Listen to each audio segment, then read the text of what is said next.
শোনেন ভাই ভাই ভাই ভাই শোনেন আরে শোনেন আরে শোনেন উপর দিকে টান দিয়ে না, শোনেন আমার কথাটা শোনেন। সেটা লোকে ভাই আপনার জীবন মাত্র একটা ভাই, আপনার জীবন কিন্তু একটা ভাই, আপনার জীবন একটাই ভাই, আপনি আর দুনিয়াতে আসতে পারবেন না। আপনার জীবন কিন্তু একটাই ভাই, আপনার জীবন একটাই, এই একটা মাত্র জীবনে আপনি কি চান আপনার এই জীবনটা দাসত্ব করে শেষ করতে? আপনি কি চান আপনার জীবনটা দাসত্ব করে শেষ করতে? আপনি কি সেই আগের যুগের মতো দাসত্বর মাধ্যমে আপনার জীবনটা শেষ করতে চান? যদি আপনার জীবনটা দাসত্বের মাধ্যমে শেষ করতে চান তাহলে আপনি অবশ্যই চাকরি করুন। আপনার জন্য সুসংবাদ, যদি আপনি দাসত্ব করে আপনার জীবন শেষ করতে চান, আপনার জন্য চাকরি সবচেয়ে সুন্দর উপায়।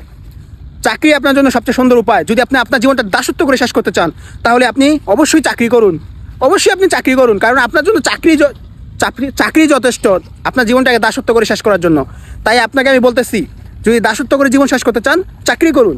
আর যদি বলেন না আমি দাসত্ব করে আমার জীবন শেষ করব না, আমার জীবন আমি উপভোগ করতে চাই, আল্লাহ তাআলা আমাকে সৃষ্টি করছে এই সুন্দর সৃষ্টি দেখার জন্য, আল্লাহ তাআলার এত সুন্দর সৃষ্টি দেখার জন্য আল্লাহ তাআলা আমাকে সৃষ্টি করছে, তাহলে অবশ্যই আমি আপনাকে বলবো আপনি চাকরিকে লাথি মাইরা ফালাই দেন, চাকরিকে লাথি মাইরা ফালাই দেন, লাথি মাইরা ফালাই দিয়া আপনি অবশ্যই ব্যবসা করুন, ব্যবসা করুন, ব্যবসা করুন। এখন কোন ব্যবসা করবেন এটা আপনি ভালো জানেন, আপনি কোন ব্যবসা সবচেয়ে ভালো করতে পারেন সেটা আপনি ভালো জানেন। অবশ্যই আপনি চাকরিকে লাথি মাইরা ফালাই দিয়া ব্যবসা করুন। যদি আপনি স্বাধীন ফ্রিডম লাইফ চান তাহলে অবশ্যই আপনি ব্যবসা করুন চাকরি ছেড়ে দিয়ে।